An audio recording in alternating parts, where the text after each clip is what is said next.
Donc bonjour à tous, je m'appelle Alexandre Folio. J'ai créé la société Ximmersion il y a 5 ans, qui fait de l'IA pour les jeux vidéo et les industries culturelles et créatives.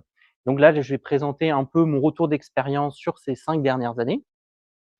Et, la première chose, c'est d'introduire un peu le fait qu'est-ce que c'est que l'IA dans les ICC, donc les industries culturelles et créatives. Donc l'IA dont on s'occupe, enfin qu'on développe, c'est principalement des modèles génératifs, donc génération de texte, de voix, d'animation, de vidéos, de code, donc quelque chose qui est quand même assez novateur. Dans les 5 dernières années, ça a complètement explosé, depuis 3 ans, depuis ChatGPT. Et je voulais vous raconter un petit peu le parcours de... Ah, ça marche? Non, ça va être là? Celle du bas. Celle du bas. Ouais, c'est ce Mais que par je contre, fais. ça met un. Non. Sinon, Sinon, tu peux avancer peut-être. j'allais dire, sinon, je saurais ta télécommande. Parfait. Donc, je vais juste donner un petit mot sur Ximmersion et sur mon parcours à moi. Donc, je suis depuis 10 ans dans le milieu de l'IA, donc dans mon cursus universitaire, puis dans un labo de recherche et puis avec la création de la société. Ma spécialité à la base, c'est les CNN, donc c'est déjà un peu vieux. C'est triste c'est déjà outdated, donc les neurones convolutionnels, qui étaient particulièrement bien pour faire de l'analyse d'images, pour détecter des objets, pour ceux qui connaissent un petit peu. Et je me suis beaucoup intéressé, spécialisé dans les LLM, dans les RAG, dans les agents aujourd'hui. Et Ximmersion, c'est une équipe de 12 personnes qui travaillent sur ces sujets dans les ICC. Et pourquoi les ICC? Alors, la présentation ne matche pas encore, j'arrive jusqu'à ça. Je peux, en vrai, ouais, je pourrais revenir un peu en arrière après. Pourquoi les ICC? Parce que il y a 5 ans, post-Covid, il n'y avait pas encore de LLM grand public. Et l'idée, c'était, donc, je suis joueur de Donjons et Dragons, si ça parle aux gens, donc des jeux de rôle. Et j'avais envie d'expérimenter avec le fait d'avoir des IA dans des jeux. Et donc avoir cette interaction qu'on peut avoir autour d'une table de jeu, mais autour d'autres médias. Donc pas pour remplacer quoi que ce soit, mais pour offrir une nouvelle méthode de jeu.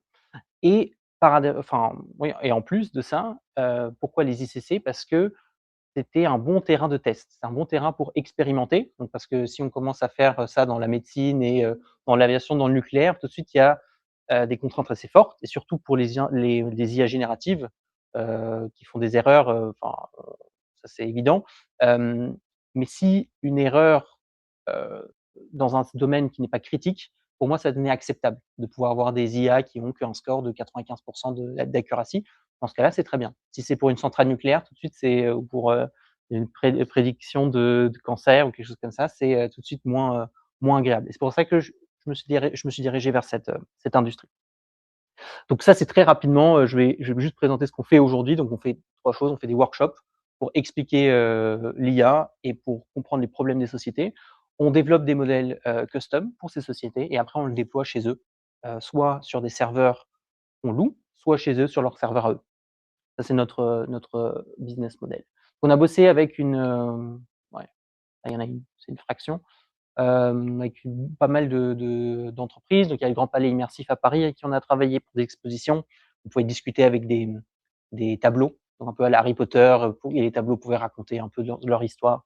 Travailler avec Microïd Studio, c'est un des plus grands fonds, avec Virtuo, c'est un grand studio chinois, un peu partout dans le monde. Et, je vais commencer un peu je vais venir donner un exemple dans les ICC. Là, vous avez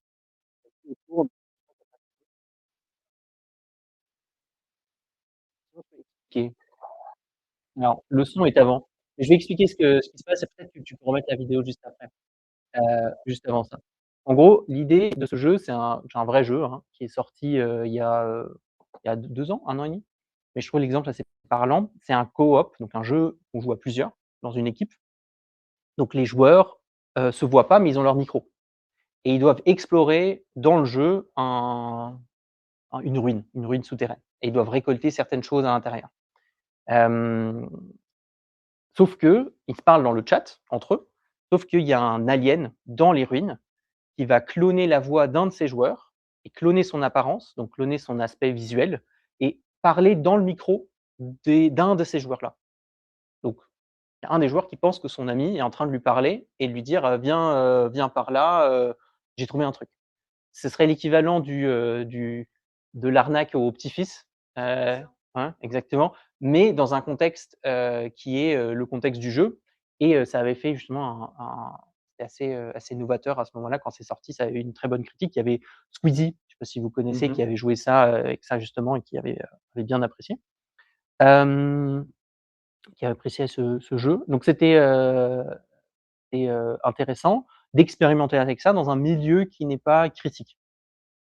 Et le plus de ça, l'idée de l'IP et de la propriété intellectuelle, comme c'était sur leur serveur de studio-là, on pouvait facilement, bah, sauvegarder les voix juste pour cette utilisation, cloner les voix en local, donc pas passer par un fournisseur externe chez AWS, enfin chez Amazon, Google, et cetera. Donc avoir leur propre modèle, entraîner pour cloner la voix pour quelques minutes et ensuite tout supprimer à nouveau.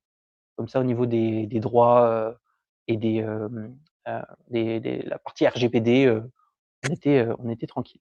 Du coup, Oui, dans le jeu, il y avait, quand les joueurs lançaient le jeu, ils donnaient explicitement leur, ouais, consentement à se faire, copier leur voix, exactement, et exactement. s'ils donnaient pas ce consentement-là, ils pouvaient pas Il jouer? y avait pas l'option. C'était un monstre qui était pas aussi à chaque fois. Il apparaissait sur certaines maps et à certaines fois, donc pas systématiquement, D'accord, ça cassait pas le jeu de non. C'était une feature en plus, et je trouve ça intéressant de voir, il y a vraiment une partie sur soit on utilise l'IA pour proposer quelque chose de nouveau, pour un nouveau mode de jeu qu'on ne pourrait pas proposer autrement, ou on va venir aussi toute la partie production. Ça va être la partie marché que je vais expliquer juste après, enfin, ressenti des joueurs. Mais globalement, cet exemple, alors si on peut juste revenir, on entend la voix peut-être, je sais pas si c'était un des joueurs où on s'était enregistré. Je sais pas si on entend bien. Voilà, donc ça, c'est le doppelganger justement.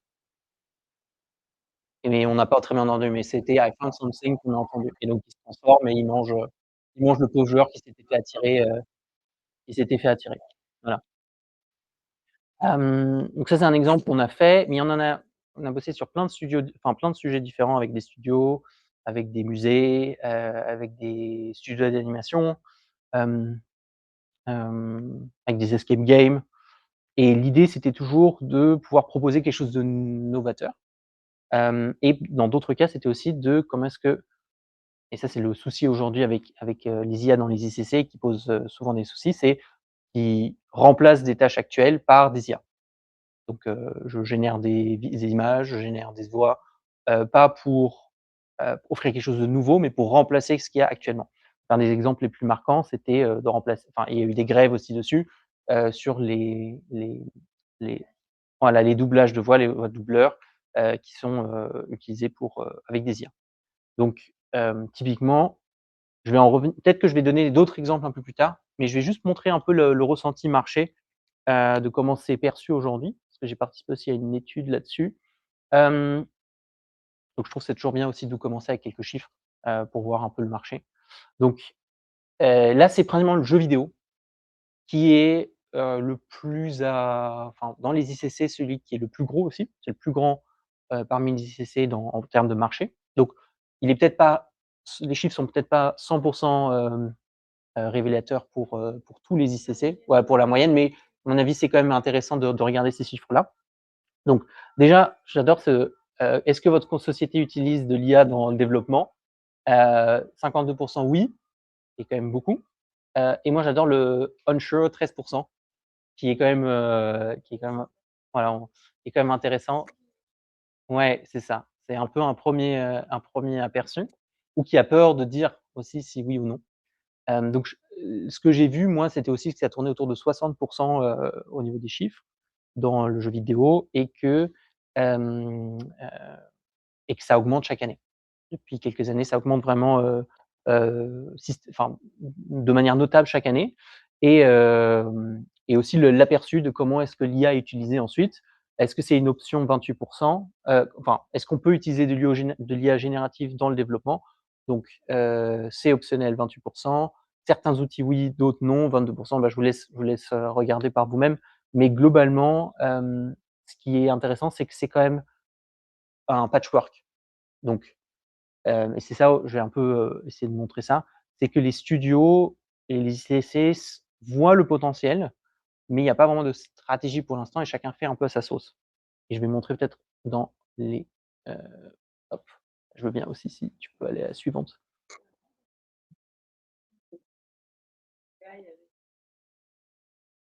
Avec la moyenne. Dans le jeu vidéo. Et c'est le. Ouais, exactement. Parce que, alors justement, je vais y venir. Est-ce que tu peux peut-être. Oui, un petit micro en plus. Ah, je redemande. Même, je pense que du coup, pour répondre à ta question sur le côté caché, tu peux passer encore à celle encore d'après, parce que pas celle-là, celle encore d'après. Ouais, celle-là. Voilà. Ça c'est l'aperçu de comment les joueurs, le public ressent l'IA dans le jeu vidéo. Donc 62% très négatif. Et donc c'est pour ça aussi qu'il y a ce côté on cache, on n'est pas vraiment organisé. Et donc si on regarde même somewhat négatif, on est quand même à presque 80% d'avis négatifs. Et ça, les personnes interrogées, c'est le grand public, les joueurs ou les. C'était alors, j'ai mis la source exacte. J'ai plus le panel exact. On pourra regarder. Mais oui, c'est les gens qui sont dans le domaine du jeu vidéo, donc des joueurs et des professionnels. Et donc ça reste jeu vidéo. Donc c'est pas 100% ICC, mais c'est le domaine que je connais un peu mieux. J'ai plus de chiffres dans ce domaine-là. Mais j'imagine que ça va être similaire dans d'autres industries culturelles et créatives. Donc si tu reviens juste en arrière, donc c'est globalement aussi une raison pourquoi les studios marchent un peu en reculons, parce qu'ils voient le potentiel, mais ils ont très peur aussi du ressenti du public, et à raison, parce que si c'est entre guillemets mal fait, moi je suis un peu aussi le beurre que j'essaie de vendre aussi, c'est de faire attention de pas, par exemple, l'exemple de précédent avec la clonage vocal, si ça avait été fait avec un Eleven Labs ou un SaaS américain, bah, il n'y a aucun moyen de protéger l'IP ou la propriété intellectuelle l'identité des joueurs qui auraient parlé, et ça aurait fini quelque part dans un serveur américain et on sait absolument pas ce qui serait passé derrière.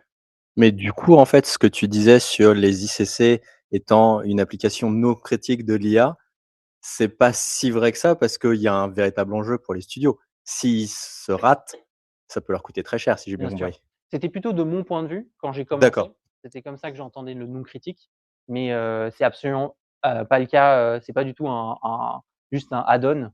C'est pas justement, c'est pas quelque chose qui se fait en plus et qui est un peu un playground. C'est en train de vraiment, vous avez vu 60 on va dire 60% des gens qui l'utilisent, des studios qui l'utilisent, c'est vraiment quelque chose qui est en train de changer drastiquement tout le milieu. Donc c'est critique aujourd'hui l'IA. C'est critique parce qu'en fait, du ressenti aussi après 5 ans dans le milieu, c'est qu'il y a beaucoup de curiosité, il y a beaucoup d'attentes, il y a beaucoup d'incompréhension, il y a beaucoup de peur aussi par rapport aux développeurs qui ne veulent pas l'utiliser et du public qui le rejette massivement aujourd'hui.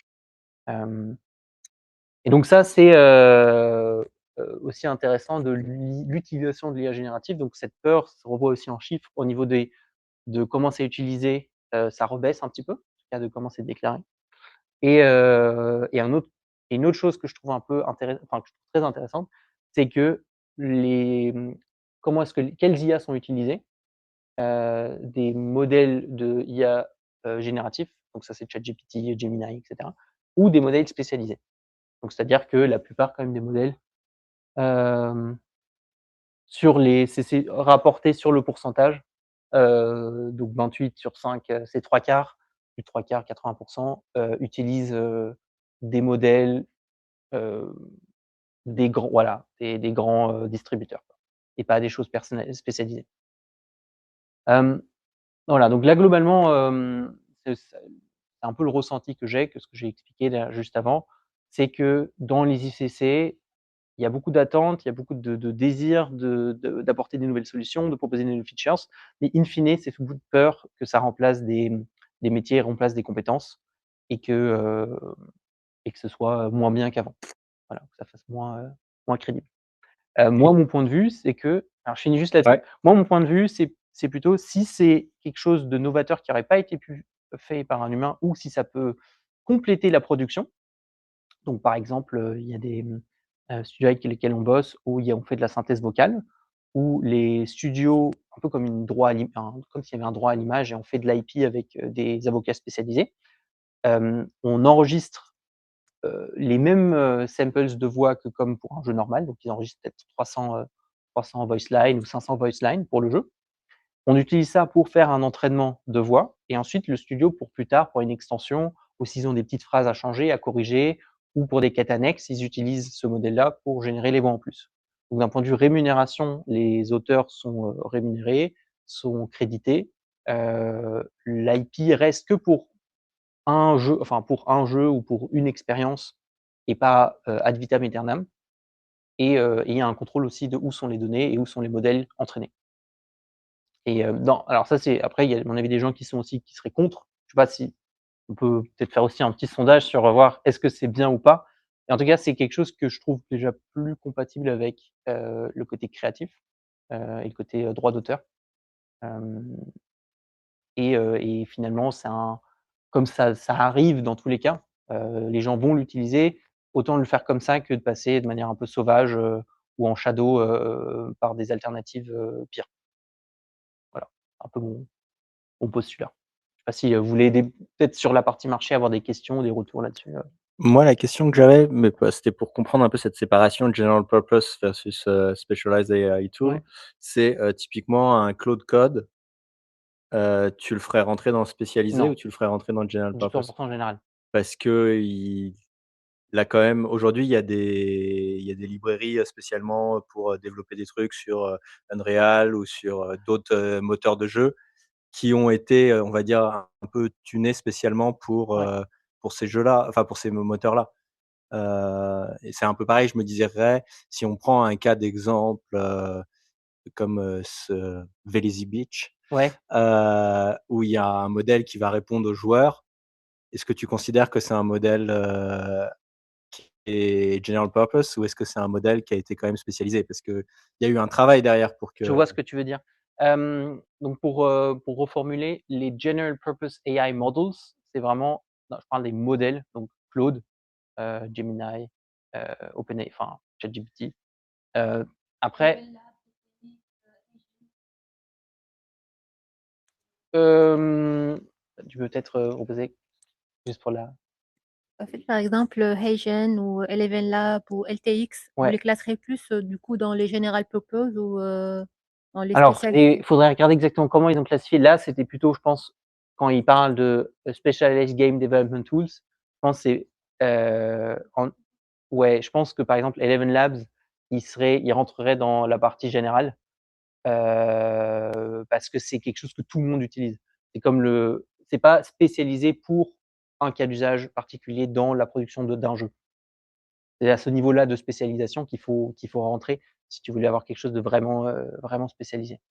Donc typiquement nous, on est dans les 5 enfin Ximmersion, on est dans les 5 des des des outils. Hem Mais en fait, voilà, c'est l'idée, c'est où est-ce que c'est généré? Comment est-ce que les données ont été utilisées pour générer ça? Et enfin, est-ce qu'on peut traquer, la personne qui est, le créateur de ce contenu-là? Je pense que si tu arrives à dire oui à tout ça, pour moi, c'est que c'est plus enfin, c'est pas un general. Parce que general, ça se perd, en fait. On sait plus où est quoi. Mmh. Voilà. Attendez, je vais passer peut-être à la suite. Sauf si vous avez des questions sur le marché ou sur ça. Ça, c'était un peu pour rentrer dans la matière et vous donner un peu un retour d'expérience là-dessus. Le rejet à 60%, on parle bien des utilisateurs des jeux, pas uniquement des gens de l'industrie qui travaillent Oui, là-dedans. exactement. Le Bah, jeu, vraiment d'échange de données sensibles, très personnelles. C'est bien, hein, que c'est un- Sur la plupart des plateformes, il y a aussi maintenant donc Steam, par exemple, où on peut acheter des jeux. Ah oui, tu veux un petit enfin, super. Donc je reformule peut-être la question. Oui. C'était, que c'est étonnant que dans le jeu vidéo, il y ait pas plus d'acceptation. Hem, Ça, je peux pas te dire exactement sur, ce que c'est ce que j'attendais. Maintenant, je suis tellement dans le milieu que ça me paraît évident que mais c'est des fans, les gens sont très fiers du côté créatif et ils veulent pas avoir c'est ce qu'on entend souvent: je veux avoir le temps de enfin, je veux que mon IA fasse ma lessive et la cuisine pendant que je puisse, lire des livres et faire de la poésie et pas l'inverse. C'est un peu ça en Oui. plus dans le jeu vidéo. Oui, la création, Mmh. C'est ça. alors que j'aurais pas Vous veut garder le contrôle, c'est ça? Oui, c'est ça, pas qu'une IA, écrive les histoires pour eux. Enfin, voilà et par exemple sur la plupart des plateformes de développement, donc des développements de pas de développement, mais de jeux, voilà, donc par exemple Steam, donc là où il y a la plupart des jeux qu'on peut acheter, il y a un petit label, et est-ce que ce studio a utilisé de l'IA, pour le créer? Et ça fait un peu parfois chasse aux sorcières. Par exemple, je pense à, Expédition 33 qui a, perdu un prix parce qu'il y avait une texture dans le jeu qui était un placeholder qui avait servi. Ils avaient utilisé de l'IA pour générer la texture. Hem, du coup, enlever un prix pour ça, est-ce que c'est proportionné? Ça fait un peu parfois chasse aux sorcières. Parce que, bon ça c'est mon avis personnel, peut-être que des gens seront pas d'accord, mais Et tu sais où sont mis la définition de ce que c'est qu'utiliser une IA? Parce que typiquement sur une texture, utiliser des textures procédurales, ça fait longtemps que oui. c'est fait dans les industries créatives et C'est aussi un grand flou c'est pour ça que j'aime bien parler d'IA générative et encore c'est un flou, mais souvent c'est un alors ne serait-ce qu'aujourd'hui, j'ai lu un article qui disait, qui parlait du métier des traducteurs, qui disait, DeepL, d'abord il y a eu Google, enfin Google, puis il y a eu DeepL et maintenant avec les IA.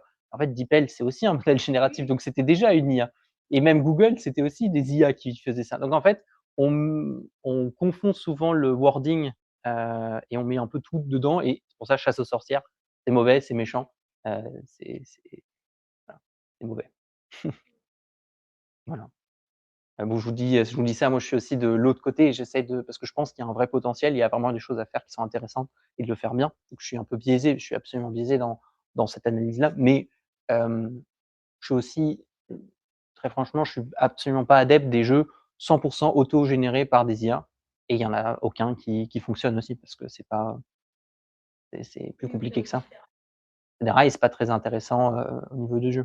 Hem, voilà, faudra continuer à raconter des histoires et surtout, comment est-ce qu'on peut automatiser des process un peu rébarbatifs, typiquement les textures, hem, pour tous les objets du jeu, est-ce que ça peut pas être automatisé, par exemple?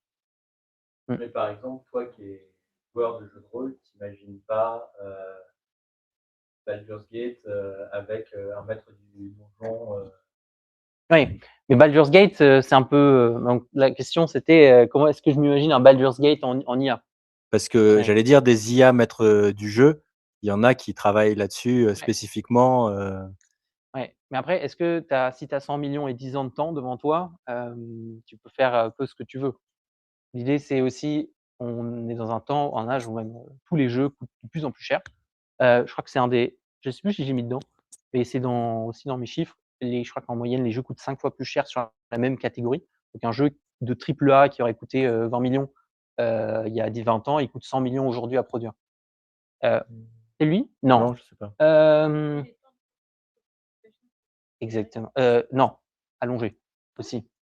Parce qu'en fait, on a une demande de qualité, il y a un marché super saturé, et il y a une demande de qualité extrême où, on veut le et on a l'idée aussi que maintenant aussi avec l'IA, on peut avoir un niveau de qualité très, très élevé ou avec l'IA, mais avec d'autres jeux qui sortent.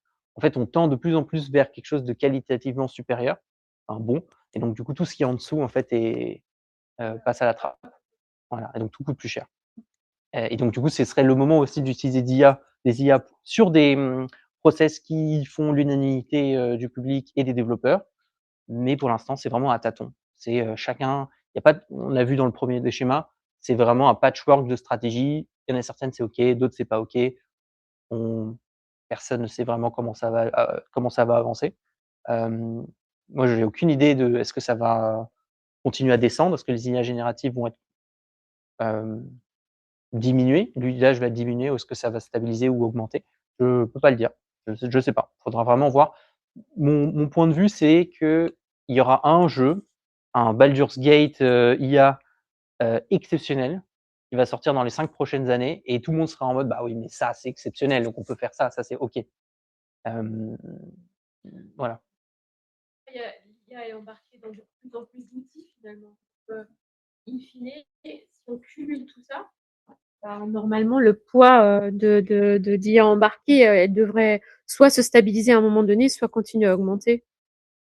Là, c'est vraiment d'un point de vue, pas d'un point de vue technique, mais d'un point de vue acceptation. Ah oui, acceptation. Est-ce que les joueurs vont l'acheter? Il y a aussi des studios qui disent: bah, nous, on produit comme on veut, si vous voulez pas l'acheter, vous l'achetez pas. Voilà. Donc c'est un peu. Alors, je vais essayer de passer. Ah, celle-là, ça marche super. Ah, c'est toi qui fais? Non, c'est. Ok, super.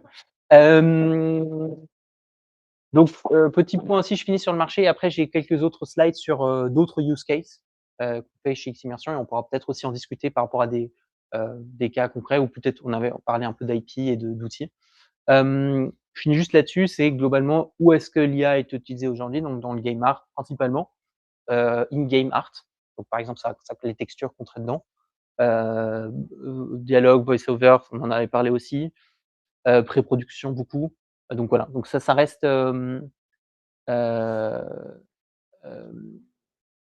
au niveau du développement, on parlait du futur, de comment on pense que ça va se développer. Hop, voilà. Donc là, c'est des exemples supplémentaires qu'on a fait nous avec Ximmersion. Donc je peux. Il y a une vidéo normalement. Ah, alors, il y avait une vidéo normalement, mais je crois qu'elle a sauté. Mais je peux l'expliquer. Donc c'est aussi un jeu en coop qui sortira cette année normalement, où tu as 2 joueurs il y en a un qui est dans sa camionnette virtuelle et un autre qui explore un urbex hanté avec une caméra. Et en fait, donc c'est un stream, c'est comme si c'était un streamer qui explore l'urbex dans le jeu. Et des viewers fictifs commentent en temps réel ce qui se passe à la caméra. Et ça permet au deuxième joueur, en fait, de voir tout le visionnage et de commenter et de réagir pour que le chat s'emballe et qu'il y ait des sponsors, plus d'abonnés. Et l'idée, c'est de montrer en fait des trucs un peu sensationnels pour voilà, gagner plus d'argent in-game. Et ça, du coup, c'est un LLM, donc comme ce qui se passe avec ChatGPT, donc un Large Language Model qui tourne sur le jeu en local, donc sans connexion internet, et qui génère tous les commentaires des viewers et qui analyse ce qui se passe dans la caméra aussi. Voilà. Ça, c'est un exemple. Impossible de le faire de manière standard, mais très, très rigolo quand c'est pensé et que c'est une game mécanique autour du jeu. Donc l'idée, c'était pas de remplacer les dialogues, c'était vraiment de proposer quelque chose de nouveau au public. Du coup, c'est un peu du LLM as a judge de stream, c'est ça? Alors, pour la partie, non, c'est plutôt un modèle de reconnaissance Mmh. couplé avec un LLM qui va avoir, en fait, chaque viewer va avoir une mini personnalité qui a été donnée par les développeurs. Donc, tu auras le gars qui est super hyped, tu as la Karen qui critique tout. Voilà, tu as plein de personnalités différentes et donc ils vont critiquer et commenter ce qui se passe dans le jeu. Et j'ai pas compris, ça tourne on-premise, Ouais. des fournisseurs du jeu ou sur l'ordinateur Sur des joueurs? du ordinateur des joueurs.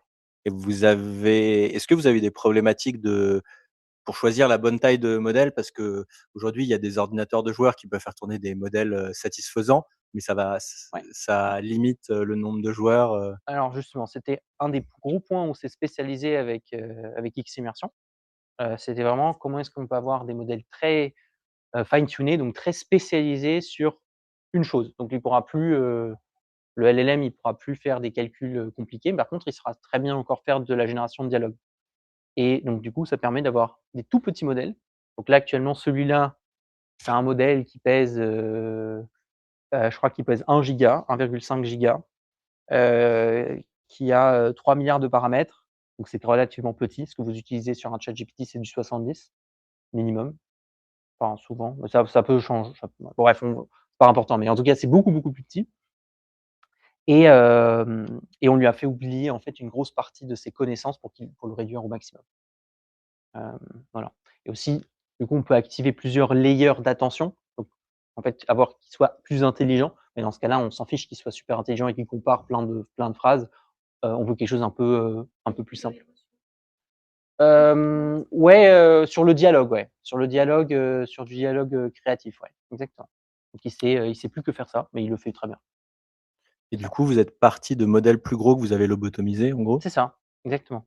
On est parti de Enfin, modèles vous avez distillé à partir d'un ouais, modèle plus gros, un robotisés, modèle, ouais, c'est une très bonne ouais, on les a distillés, on les a quantifiés pour qu'ils soient le plus, spécialisés possible in fine et les plus petits d'accord. et donc ça, c'était un exemple. C'était un exemple aussi de, le studio avait déjà l'idée avant de faire ça. Ils avaient utilisé des LLM, déjà existants et au niveau des performances, ça marchait pas parce qu'il y a aussi Unreal qui tourne, il y a plein d'autres process qui tournent, il n'y a pas que le LLM. Donc, heu et donc on avait, travaillé avec eux pour rendre ça possible. Voilà. Hem, donc là, c'est un peu le catalogue de ah, oui, hein.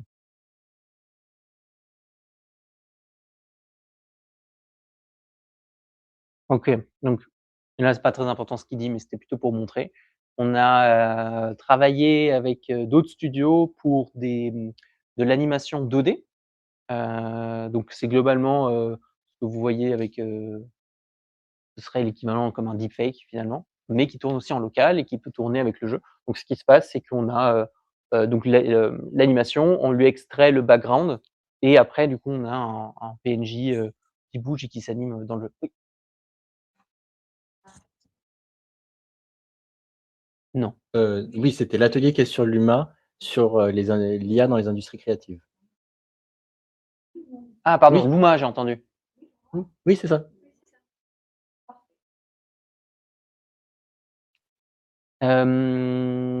Très bien. Hop, ça c'était un autre jeu, il y a 2 3 ans et donc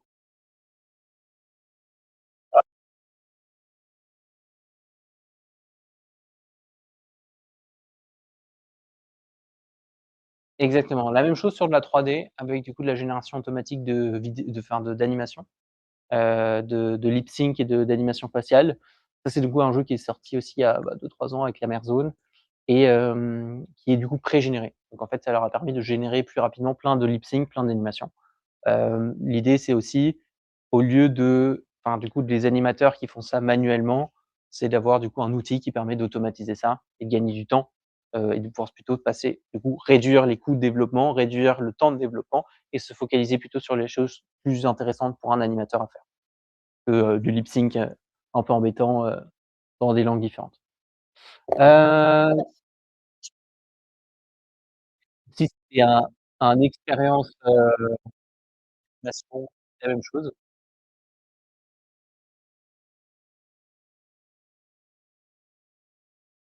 Donc ça, c'était aussi une expérience où il fallait draguer,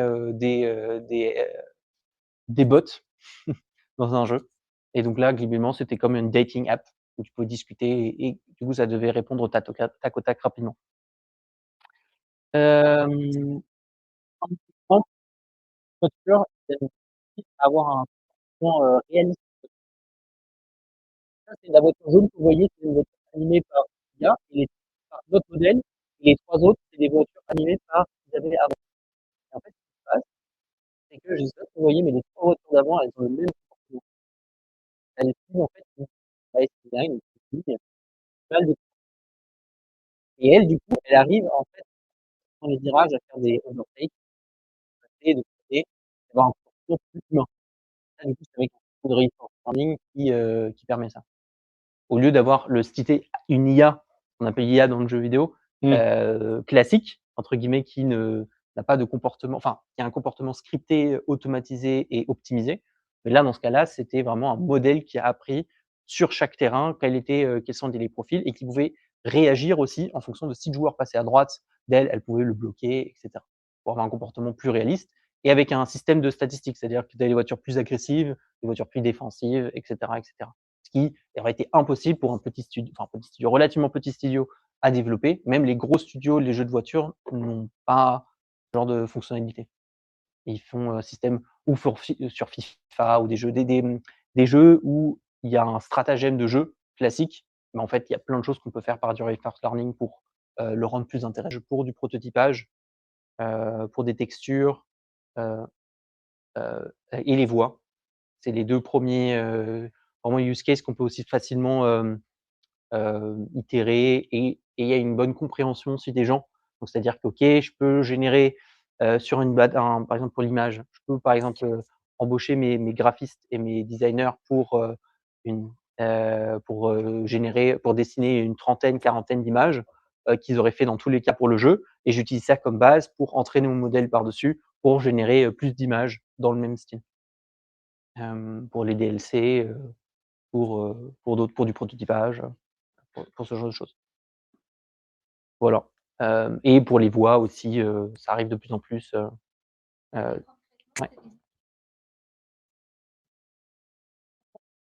Merci.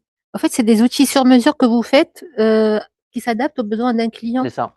Et concrètement, le livrable, il est sous forme de quoi? Genre, Ouais. c'est une extension qu'il rajoute, c'est une interface, Ouais, alors je vais y revenir juste sur la première slide. Ouais, celle-là. est-ce que c'est du code peut-être qui est généré? Je sais pas. Alors du coup, qu'est-ce qu'ils ont? C'est un modèle, c'est un modèle d'IA avec tout le software autour. Et ça peut prendre 2 formes. Soit c'est intégré dans le moteur de jeu, donc dans Unreal ou Unity par du Call API. Soit ça tourne directement dans le jeu en local, donc sans Call API, mais directement sur chez le joueur. Du coup, en fait, ils s'approprient votre outil, il devient le leur. C'est ça, Du coup, toutes les données sont chez eux c'est ça, et c'est complètement exactement. Si c'est sur un serveur, ça tourne chez nous, sur nos serveurs, mais ils ont, ça tourne sur un use case particulier qu'on réutilise pas pour d'autres cas. Et soit ça tourne directement chez eux. Voilà, c'est ça. Donc le livrable, c'est le modèle, c'est la software et après toute la partie, heu, toute la documentation pour que ça marche. et c'est un outil qui garde à vie, c'est ça? Ou il peut être, C'est sous ce forme de que vous avez dit licence. scalable, genre ça peut Voilà, être amélioré? c'est ça, exactement. Alors ce qu'on fait nous, c'est sous format de licence. Donc tu as une licence, de prototypage. Donc tu l'utilises, souvent avec une démo qu'ils utilisent et après une fois qu'ils valident la démo, ça devient une licence, mensuelle ou annuelle d'utilisation. Donc que ce soit local ou pas local. Ce qui est possible après, c'est par exemple le local qui, s'ils arrêtent de vouloir souscrire à la licence, ils ont quand même le modèle qui tourne, mais ils n'auront plus les updates, ils n'auront plus les améliorations, ils pourront plus nous réveiller à 3:00 du matin et parce qu'il y a un souci et qu'on me fasse les modifications. Donc voilà, ça c'est les non, ça arrive pas souvent. Mais voilà le business Il y a une model. protection complète des données, c'est ça en fait, En plus, ouais. Oui, ça dans tous les cas, ça ils l'ont dans tous les cas. Voilà. Je vais demander, est-ce que dans les personnes en ligne, il y a des personnes qui ont des questions? Si vous en avez, vous pouvez les écrire dans le chat et je peux les répéter pour vous. Et du coup, dans Deep Green, tu vas repartir sur le même, structuration, Ouais, de c'est ça. business model, C'est ça, exactement. juste dans d'autres secteurs. C'est ça, exactement. Et je me demandais, quelle est ta perception justement en tant que personne qui, va utiliser des modèles, qui au final ont été entraînés par des hyperscalers? Heu, à quel Comment est-ce que vous évaluez le risque que les modèles qui sont aujourd'hui open source le soient pas indéfiniment? Enfin open weight plutôt, Ouais. et que du coup votre activité, devienne, parce qu'en fait votre activité dépend des modèles publiés par, d'autres personnes qui entraînent Ouais. des modèles Alors généraux. oui, je comprends. Alors du coup, ce que nous on livre, toujours les modèles Mmh. et globalement, ils sont toujours réentraînés. Donc on livre, pratiquement jamais juste un modèle, 1 pour 1, voire même jamais, 1 pour 1 le modèle open source. Et de base, donc pour l'instant, c'est pas je vois pas le monde de l'IA, heu, venir privatiser des modèles open source, enfin passer à de la, heu, D'accord. fermer des modèles open source. Donc j'ai jamais eu, j'ai rarement vu. Et même si c'était le cas, c'est un modèle, enfin, du coup, nous, ce qu'on fait, c'est qu'on change souvent toute l'architecture et on réentraîne le modèle derrière. Donc il reste plus grand chose du modèle open source à part qu'on a pris ça comme première structure pour commencer à travailler et Bah, pas il y a quand réinventer la même roue. le pré-entraînement qui a été fait dessus, C'est ça. Ouais, parce que ça coûte excessivement cher à faire, donc ouais, vous exactement. et il faut à peu près quel volume de données pour, par exemple, si on prend un de vos jeux, Ouais. pour, enfin des jeux sur lesquels vous avez travaillé, pour, fine tuner un modèle, pour un usage, il vous faut à peu près quel volume de données, Sur quel modèle, par exemple? Sur de la voix? Sur de Heu, l'animation? oui, sur le par exemple, sur, ceux qui font, les commentaires, de Ouais, live, ouais. Alors là, pour le coup, pour du texte, c'est, relativement peu. En fait, tu prends enfin relativement peu, tu prends des textes qu'ils avaient déjà préécrits dans leur prototypage mmh. de ce qu'ils aimeraient bien avoir. Ils avaient peut-être une dizaine, quinzaine de textes, c'est tout. Ah donc c'est juste du few shot learning, en Ouais, quelque c'est ça, sorte? exactement. D'accord. Non, je me demandais si vous aviez vraiment besoin d'un dataset large pour faire du vrai fine tuning C'est ou si c'était, dans des cas, par exemple, le Grand Palais Immersif, mmh, c'était, sur une exposition sur Venise où un texte curated, hem, ouais, enfin, oui, ouais, je sais pas comment on dit, travailler, ouais, affiner, sélectionné, voilà, ils avaient un texte sélectionné qui représentait, je crois que c'était 150 pages d'un livre d'histoire et ils voulaient que d'accord. ça soit exactement dedans et pas d'autre chose. Là, typiquement, on s'est adapté, à ça. D'autres jeux où il y a tout le lore du jeu qui doit finir dedans, où c'est très important qu'ils viennent pas inventer, des fausses villes ou des faux personnages. Dans ce cas-là, on prend ces textes-là pour le fine tune. Donc ça va dépendre vraiment de ce qu'a le studio. En fait, ce qui change vraiment in fine pour ce fine tune de texte, c'est comment tu fais ta learning range et comment tu fais tes batchs. Et après, tu peux très facilement, adapter ça, heu, pour avoir le meilleur résultat. Après, du coup, tu as tes modèles qui eux-mêmes, tu leur donnes un testing set pour regarder que, tu as des bons résultats in fine. Mmh. Donc parfois, tu dois un peu adapter, un peu jouer avec et ça reste, voilà ce que je disais, 95 de d'accuracy, hein. Les modèles génératifs, on n'est jamais à l'abri d'une hallucination, on n'est jamais à l'abri qu'ils sortent un peu. Hem, mais c'est pour ça que je pense, s'il invente une ville qui n'existe pas, l'expérience du joueur ne sera pas ruinée.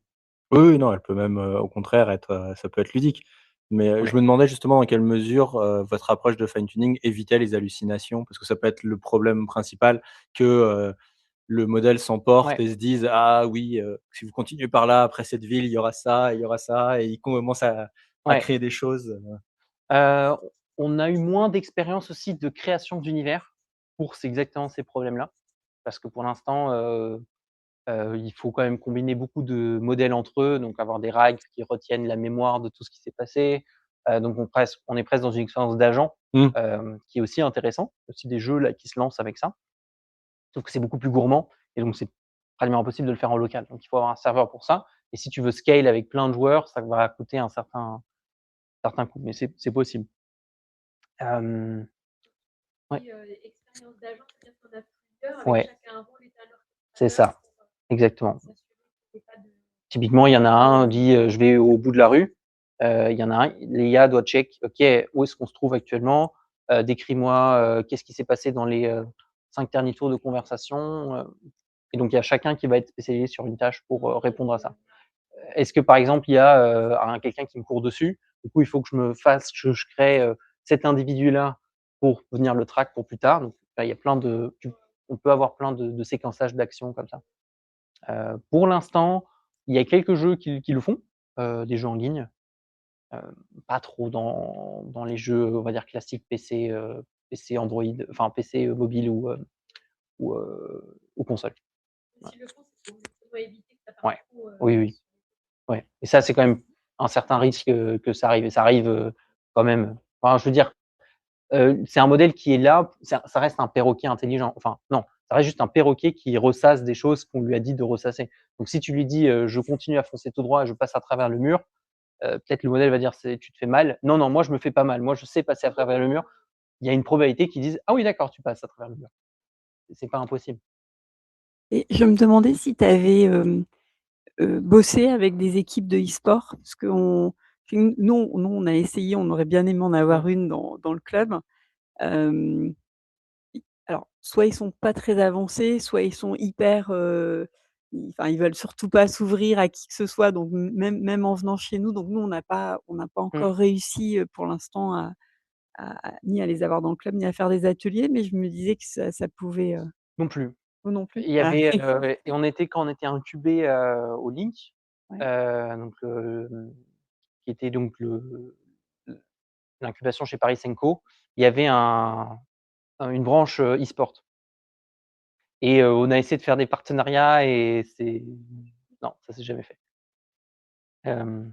Et les gros, on va dire les gros du jeu vidéo, ils ont, je sais pas, Ubisoft en Ubisoft, France ou ouais. même des gens comme Unreal Engine et tout ça, ils ont leurs équipes ou alors, Alors ils ont leur équipe, par exemple Ubisoft, qui bosse aussi sur ces sujets similaires.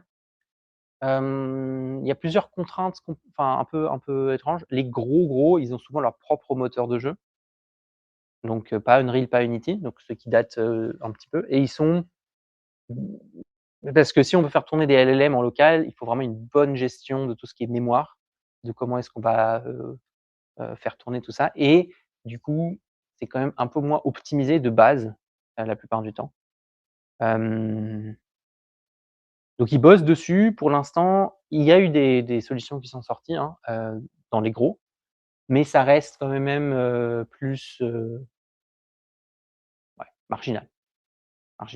Et Ubisoft bosse depuis 3-4 ans sur leur propre LLM, mais pour l'instant, c'est pas encore sorti. Ouais.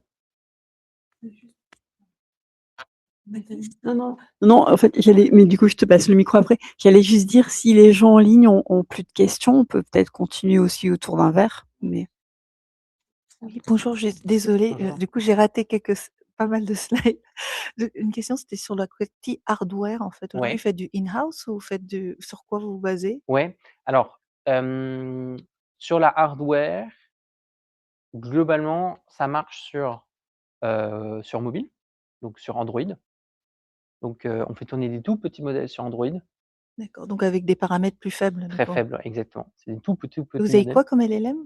Alors, on utilise les gros modèles sur lesquels on est parti. Nous, on aime beaucoup tout ce qui est Qwen. Ouais. On aime bien Llama. Oui. On Des aime... trucs open En fait, source? on est assez agnostique sur le modèle en lui-même. On prend ce qui marche le mieux au moment où on a la mission et on teste en fonction de ce qu'on veut faire. Il y a certains qui sont très qui arrivent mieux à être fine-tunés sur des petits datasets, d'autres qui sont mieux sur des grands datasets, certains qui sont on vise plus sur la rapidité, d'autres qui sont plus sur la consommation. Donc en fait, on va prendre en fonction du besoin du studio Du coup, à quand chaque vous fois. fine-tunez sur des machines dédiées et après vous... Ouais, c'est ça. Donc ça, c'est le fine-tune, il est pas Oui, pas parce sur le que ça téléphone. paraissait bizarre. Non, non, c'est que pour l'inférence qui tourne sur D'accord, oui, sur d'accord, l'exécution. voilà. Et le fine-tuning, vous le faites comment, du coup, sur Le quel hardware? fine-tuning, on a des serveurs qui sont dédiés à ça. Donc on est Des chez serveurs Scaleway. in-house Non, uniquement ou Scaleway. des... On est chez Scaleway. D'accord. Donc on a des instances qui tournent et qui sont là, des instances de dev qui nous permettent de faire tourner Vous les êtes sur modèles de combien de RAM? Alors on a une H100 Ah oui, d'accord. OK. pour Pas faire mal. ça. OK. J'ai plus le nom, le exact, combien il y a de RAM dessus, mais c'est gros, ouais, c'est Oui, quand même gros. oui, c'est bon. C'est pas le truc qu'on peut s'acheter pour soi. Enfin, Non, c'est pas mais tu pourrais le faire aussi sur entreprise. une 16 gigas de VRAM ou une 24, donc probablement sur n'importe quel ordi de gamer. Ça prendra juste plus de temps. En fait, c'est une question de comment tu batches après. Tu peux juste faire ton batch un peu plus petit. La qualité sera peut-être un peu moindre. Ça dépend toujours en fait de ce que tu veux faire derrière. D'accord. Nous, on a des bonnes expériences avec notre H100 qu'on a depuis un bout de temps. Mais par exemple là, ouais, les gros datasets avec beaucoup de données de voix ou d'animation, on les fait tourner dessus parce que c'est plus lourd. Donc tu as beaucoup de points en 3D, mais sinon oui, D'accord. ça pourrait tourner un peu en fait, ça peut tourner n'importe où, Du coup, vous êtes c'est le sur but un aussi. modèle où vous faites du renting, sur le serveur pour C'est faire ça. vos fine tuning Exactement. et après pour l'exécution pour vos clients, vous les mettez sur leur mobile ou Soit sur un local chez eux, oui, soit on peut aussi avoir on a des propres serveurs pour l'inférence quand c'est des d'accord. call API. D'accord. Voilà, ça OK, dépend je du vois. déploiement, donc soit chez eux, donc soit sur leur serveur, offline, soit sur nos serveurs offline, soit sur du coup les ordinateurs des end users. Et du coup, votre business model, il est basé sur ce que vous ajoutez en plus de la couche LLM open source, je suppose, C'est c'est ça, ça? donc D'accord. c'est ça, c'est la compréhension aussi de quel est le use case qu'ils veulent faire, donc la partie workshop, Oui, puis après l'entraînement en lui-même oui, et après le déploiement. d'accord et c'est souvent combien de temps vous mettez en merci, hein? Pour un cas d'usage rapide, on va dire, toute cette chaîne-là, elle peut être faite en 1 mois. Hem, Souvent, en fait, tu as quand même une partie itération entre le training et le déploiement, donc avec des tests, du prototypage et dans les workshops aussi, c'est intéressant parce que, souvent avec qui on parle au début, c'est les directeurs créatifs, donc qui ont une vision et après ceux par contre avec qui on discute, qui doivent, implémenter, c'est encore d'autres personnes. Donc il faut aussi, leur expliquer au niveau de comment est-ce qu'après ils vont prendre en main le déploiement et après les writers, les artistes, c'est encore d'autres personnes. Donc en fait, il y a plusieurs workshops en fonction à qui on est en train de s'adresser, donc ça prend voilà, le temps qu'il faut pour organiser ça et pour que tout le monde soit, on board. C'est ça, principalement, ouais, exactement. On a des matrices, des templates, mais ouais, c'est aussi un des le côté, IA généraliste ou IA spécialisée. En fait, il y a beaucoup de choses que tu pourrais faire aussi avec une IA, généralisée, sans besoin de la spécialiser. Mais, si par exemple, tu veux l'avoir en local, impossible. Tu veux le hoster pour peut-être demain, 100 000 personnes qui se connectent en même temps et tu veux pas avoir des coûts, faramineux, impossible. Voilà, il y a plein de en fait, il y a beaucoup de choses que tu peux expérimenter, tâter, jouer avec des choses qui existent déjà, avec des solutions SaaS, aujourd'hui. Par contre, si tu veux vraiment l'avoir en développement de manière scale et avoir un contrôle des coûts, là, c'est pratiquement impossible de et c'est pour ça qu'il y a ce tâtonnement en ce moment aussi, sur comment est-ce qu'on veut faire, comment on met ça en place, et pas que dans le jeu vidéo ou dans l'ICC. Donc je le vois aussi dans d'autres industries, où il y a beaucoup ce côté: «Non, c'est good, on utilise, ChatGPT Pro, on n'a pas de souci d'IP». OK. OK. Heu, je non, je propose en fait comme on va faire je propose de clore en fait, juste le meeting officiel et de continuer autour d'un verre comme ça, on pourra donc voilà, je voulais remercier encore une fois Alexandre, Avec plaisir. pour, sa présentation Merci à et vous, hein. pour les personnes en présentiel, bah, du coup, je vous invite à prendre un verre et à continuer les échanges, on a la salle jusqu'à 20h.